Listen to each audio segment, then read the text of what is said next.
Hey, welcome back. Well, I've been doing a little bit more work here and watching my YouTubes while I play or learn with my submarine. Let's see if I can show you a little. Alright. There we have some of the work today. I added some putty here on this seam and so on and so forth. And I've been working on the conning tower. Conning tower is still removable. But I've glued the deck and the other parts on. I want to show you something. Alright. Now, see if we can get this focused.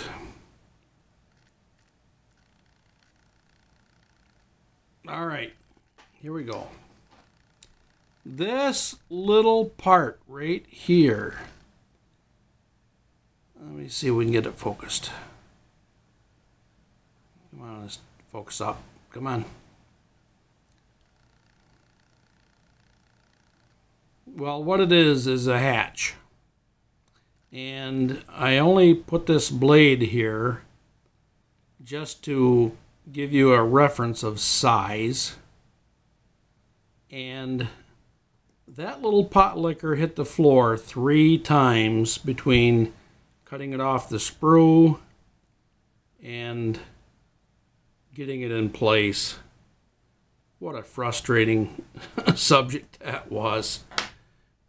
And anyhow, we're getting the superstructure in. I've got the top of the conning tower on, the bracing. Now here's a bit of history for you. About 15 to 18 years ago, my son and I were able to tour a Gato class submarine, which is in Muskegon, Michigan, and is known as the Silversides.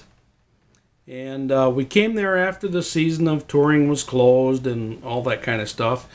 But there were some Sea Scouts and the master working on cleaning the boat up and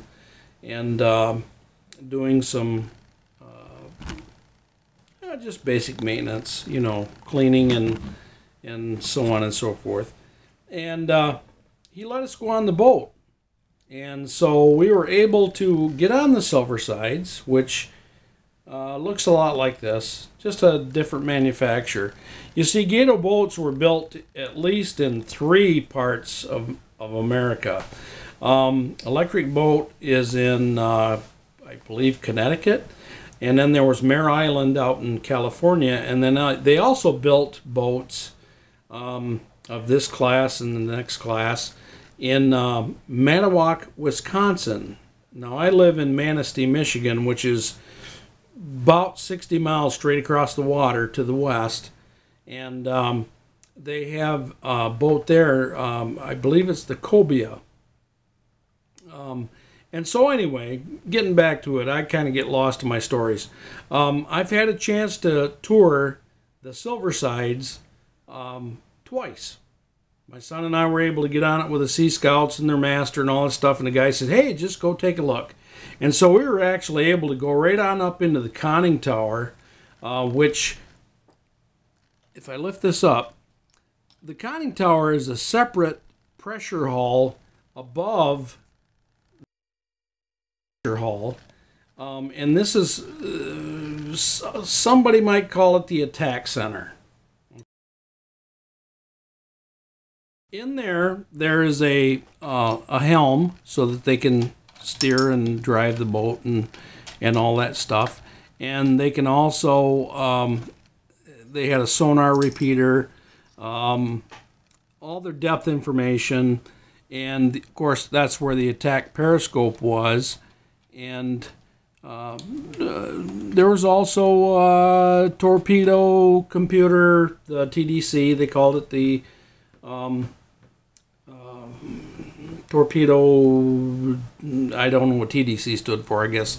But anyway, it figured out the proper trajectories and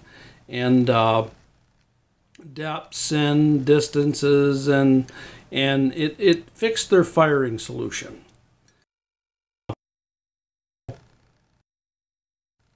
Also in that little tiny conning tower, which I'm telling you, it was small. They told me that there was up to 8 to 10 men up in there. And I'm going to tell you something. You'd have been armpit to armpit, people. And so it was close, it was tight, and everything else. And then the whole thing that kept going through my mind is that here are these men in a boat, a little teeny tiny boat, 300 feet long, a little bit over, but with all this equipment and all this, and luckily they had air conditioning and all this kind of stuff on the boats as they went along, but still, to be out in the middle of nowhere, in the middle of Pacific Ocean, and even crossing it, and everybody was your enemy. Submarines were shoot first, ask questions later. There were actually American submarines sunk by friendly forces because nobody trusted the submarine. And like I said in my first video, it was a secret service, and so nobody knew exactly where they were and what their intentions were. So until it came time for stuff like lifeguard duty, where they would be placed in the line in which they felt the B-29s would be coming home, or maybe a large attack on some of the big Japanese fleets, where they'd be in line between the aircraft carrier and the flights, then they were placed in these picket areas to act as lifeguards. And as I mentioned earlier, that's one thing that if anybody knew anything about submarines, they might have read something about the submarines rescuing airmen. Our former president, George W. Bush, was a TBM torpedo bomber Navy pilot in World War II, and his plane was shot down. He bailed out, made it in the ocean, and one of these types of submarines rescued our president, our former president.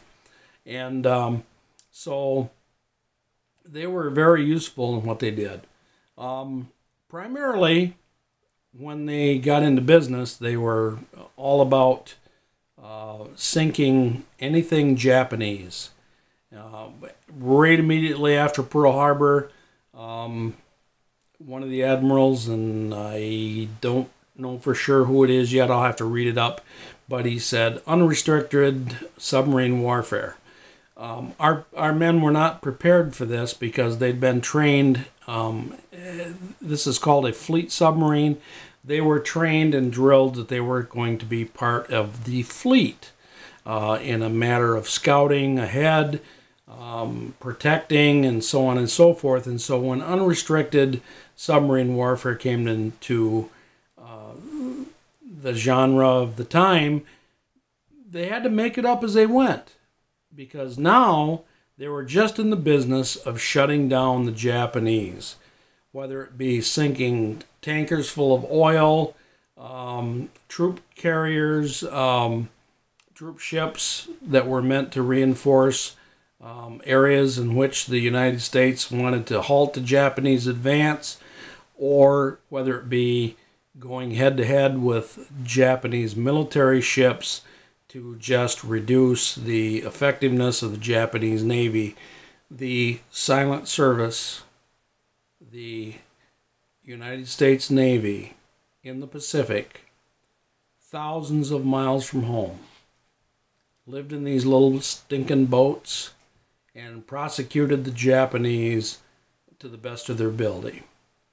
We lost a lot of them, but they were effective. Very much more effective than many people realize. They fully managed to, almost all on their own, choke the Japanese mainland down to their own resources on their own home island.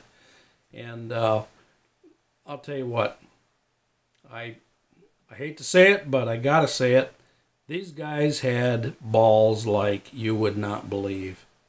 when you tour one of these submarines and see how small it is, and see what it was like to live in these submarines for up to 3 months at a time, prosecuting an enemy, knowing full well that you could be fired upon even by your own friendly forces, so nobody was your friend except for another submarine, and having to be secretive. Messages were far and few between. Communication was not something like we would even dream of today. These men fought bravely, like I can't even possibly imagine the courage it took to fight this war in these machines. They have my absolute, utter respect in the highest level. Well, thanks for watching, and we're getting there.